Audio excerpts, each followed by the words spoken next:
Hello students, we are discussing chapter first of the class 9th science. The name of chapter is matter in our surrounding. Today we will discuss the first chapter in brief. Now, what is matter?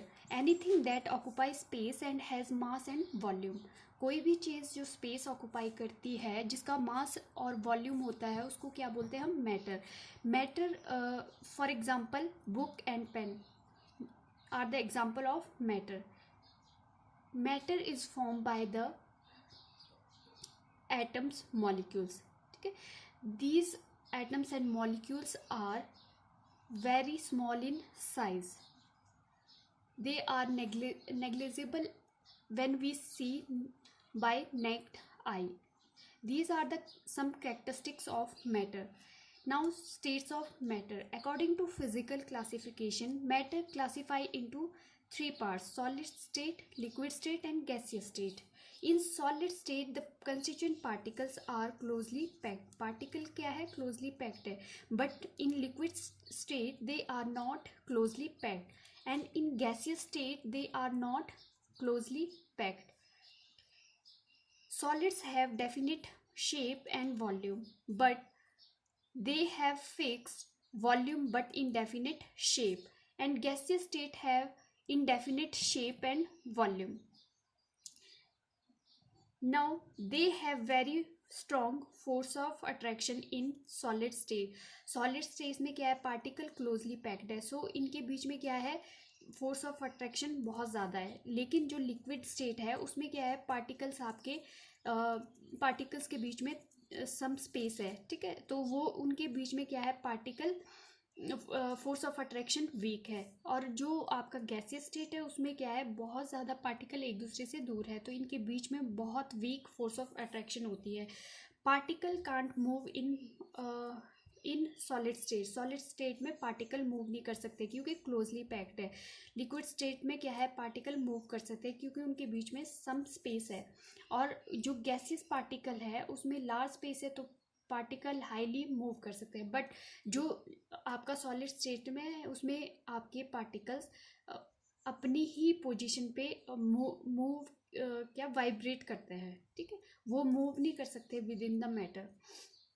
Inter particle distance is short in solid. Solids में क्या है? जो particles के बीच के distance होती है वो बहुत कम होती है क्योंकि पार्टिकल क्लोजली पैक्ड है.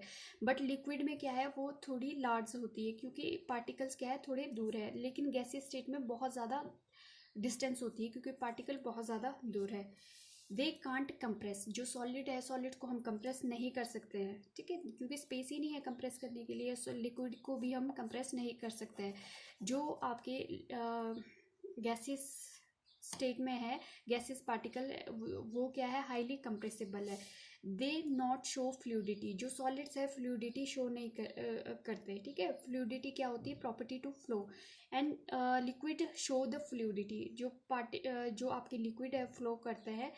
And gases are show highly fluidity. और ये जो गैसेस है वो हाईली फ्लूइडिटी शो करते हैं. जो सॉलिड्स है दे हैव हाई डेंसिटी. इनकी डेंसिटी हाई होती है क्योंकि पार्टिकल क्लोजली पैक्ड है. But liquid have less density. इनकी लेस डेंसिटी होती है क्योंकि इनके बीच में स्पेस है थोड़ा. और जो गैसियस स्टेट है दे हैव लो डेंसिटी. उनकी क्या है? बहुत कम डेंसिटी होती है. Now high melting point and boiling point. Solids का क्या है? हाई मेल्टिंग पॉइंट और बॉइलिंग पॉइंट होता है क्योंकि उनके पार्टिकल्स के बीच में क्या है? फोर्स ऑफ अट्रैक्शन बहुत ज़्यादा स्ट्रांग होती है, तो उनको तोड़ने के लिए एनर्जी की ज़्यादा ज़रूरत होती है, तो इनका हाई मेल्टिंग पॉइंट होता है.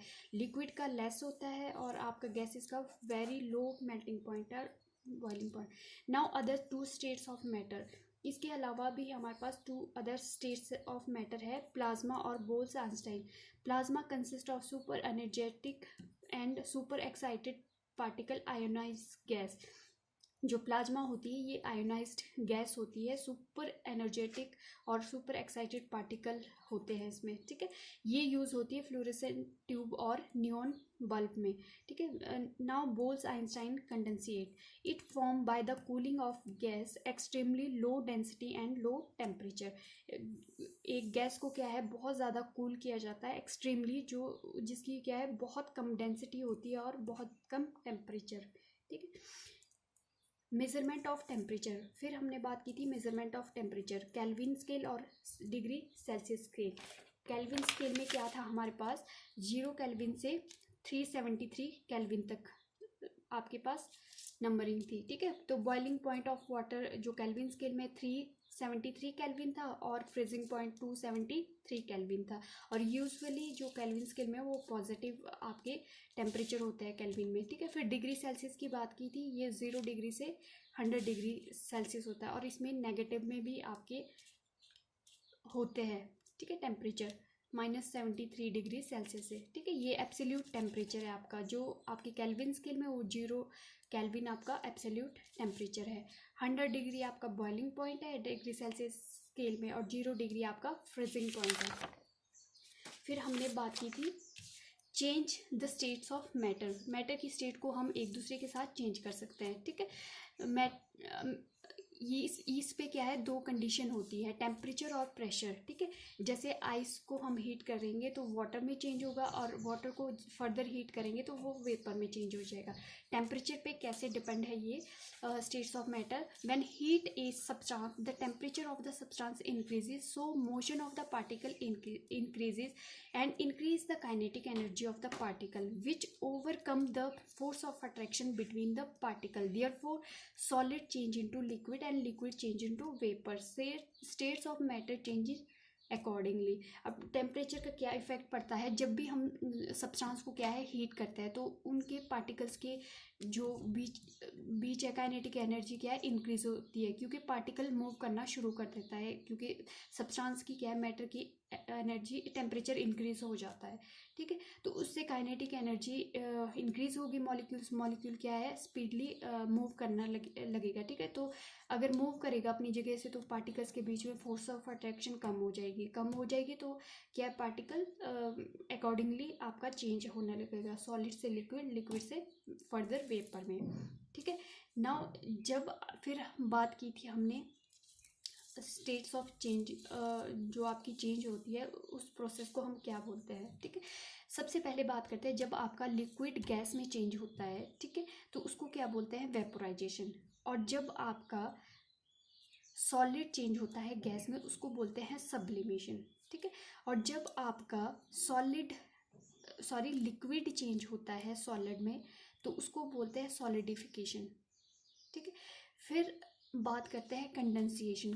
कंडेंसिएशन क्या है, गैस को क्या है कूल डाउन किया जाता है और उसके बाद क्या है उनके कूल डाउन करके, ठीक है, वो किस में चेंज होते हैं लिक्विड्स में, तो इसको क्या बोलते हैं कंडेंसिएशन।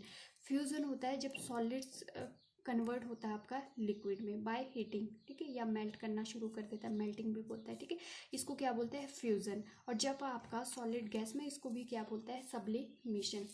फिर बात की थी हमने मेल्टिंग पॉइंट, ठीक है। मेल्टिंग पॉइंट क्या होता है, temperature at which solid converts into liquid, जिस टेम्परेचर पे आपका सॉलिड जो है मेल्ट होना शुरू कर देता है उसको क्या मतलब चेंज होना शुरू कर देता है लिक्विड में, उसको बोलते हैं हम मेल्टिंग पॉइंट। बॉइलिंग पॉइंट क्या होता है, temperature at which liquid converts into gas vapour, जिसमें क्या है आपका लिक्विड चेंज होने लगता है गैस वेपर में।